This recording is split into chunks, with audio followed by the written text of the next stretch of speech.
Hey, you got a little joke. What is blue and doesn't weigh very much? Light blue.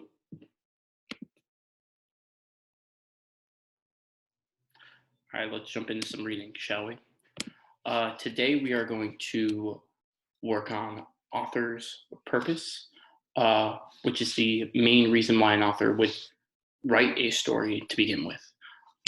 First thing that we're going to do is I'm going to open up our screen to show and also to show what our Google Forms are.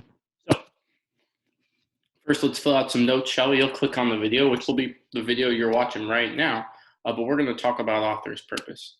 Author's purpose is the main reason why an author writes a text. There are going to be three reasons why an author would write a text. The first one is to persuade. When we talk about persuading someone, we're getting the reader to believe or to do something, right? If I'm trying to persuade like my sister to do something, like now that she's back home, I've sometimes tried to persuade my sister to like clean up around the house. She hasn't been doing it that much, but I've been trying to persuade her to be a little bit nicer. Anyway, the genre of a persuasive text is normally nonfiction, which means it is true. Some hints is that the author gives you beliefs or opinions, right? And we know what opinion words were from working with that earlier. Another purpose or the main reason why an author would write something is to inform. That's when the reader is giving you facts about the topic. The genre is also nonfiction, which means it's about real life things. And some hints are you might see some research, you might see some statistics, or you might see some facts or like numbers. And those things will help you know that you're definitely talking, or the author is definitely trying to inform you or let you know something. And the last one is to entertain. People read because they enjoy reading stories and they're entertained. This is to like excite or make the reader laugh, right? The genre of entertainment is normally fiction, which means fake, which means there's like made up characters and there's made up events, things that are not real.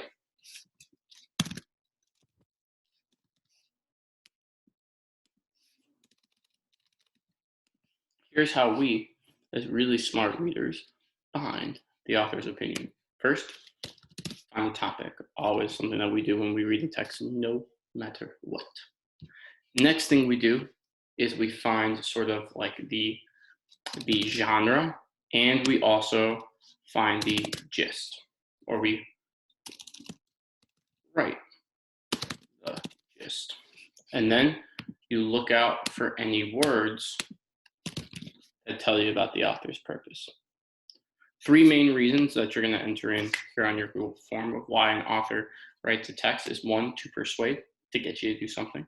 Two, to inform, to let you learn about a topic and give you facts. Or three, to entertain.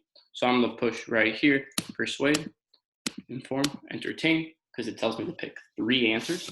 I'm going to move on now to read this text together, shall we?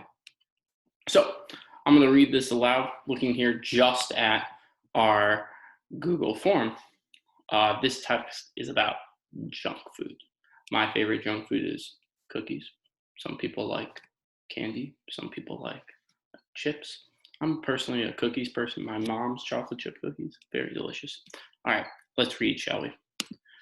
Junk food is the worst poison to hit society in the last 100 years. Every day, millions of young people suck down sugary sodas, gulp greasy french fries, and gorge on candy bars and potato chips. Cigarettes may cause lung cancer, but our country's addiction to junk food will surely be our end as our children grow into adulthood, unhealthy and unhappy. Parents and schools should monitor how much our children eat. Now, when I'm going to annotate, I'm going to use this page to annotate.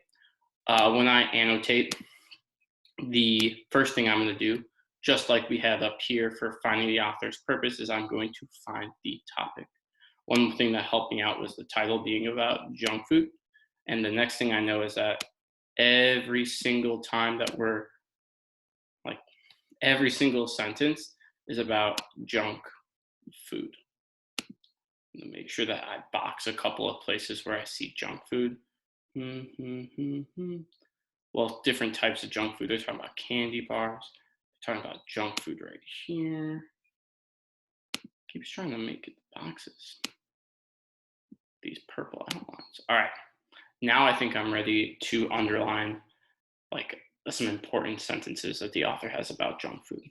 Well, one thing that this author says is every day millions of young people suck down sugary sodas and gulp greasy french fries and gorge on potato chips. It seems like a lot of people are eating junk food.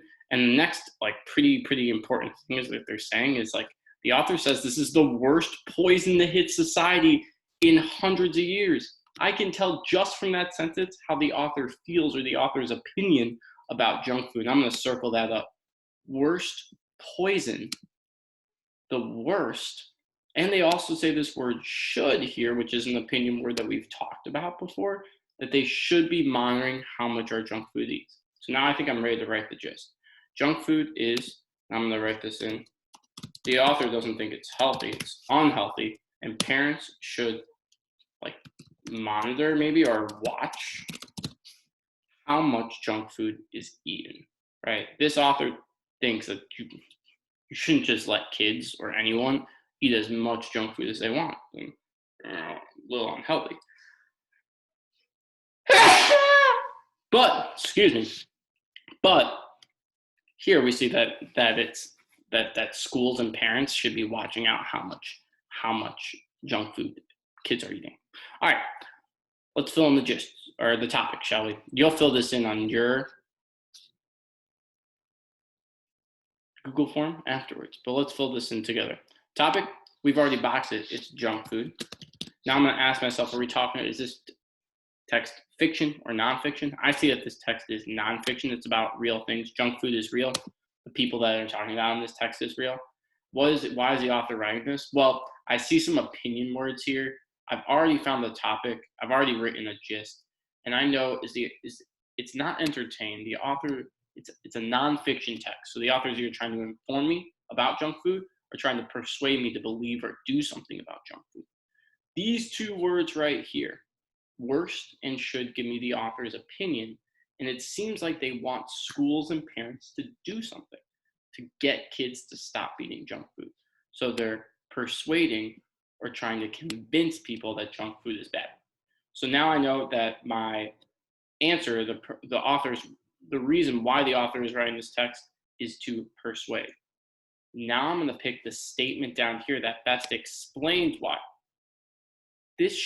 My answer for number 4 should match my answer for number 3, excuse me. So I should also have to persuade or to convince or to believe or to get someone to do here in number 4. To inform the readers about the dangers of eating junk food. And cross that one out because it's talking about to inform. My answer for number 3 was that this author is trying to get us to, is persuading us to feel a certain way or do something about junk food. B, to persuade the reader that smoking is worse than eating junk food. Well, it talks about persuade, so I'll put a dash there. C, to convince the reader that people should oversee how much junk food they eat. It's talking about convincing, so again, I'll put a dash. To inform the readers about the type of foods that are junk foods. That's not true either because we're not informed. So they're convincing or persuading us. Did the author mention that smoking is worse than eating junk food? Well, it says cigarettes may cause lung cancer, but our country's addiction to junk food will surely be the end. Sounds like they think eating junk food's worse than smoking. So B doesn't even match up with like their opinion or why they're writing it. C is the best answer because it's convincing the reader that people should oversee or should monitor right here, should monitor how much junk food children eat. Fill in your Google form, shoot your shot on your own. You got this.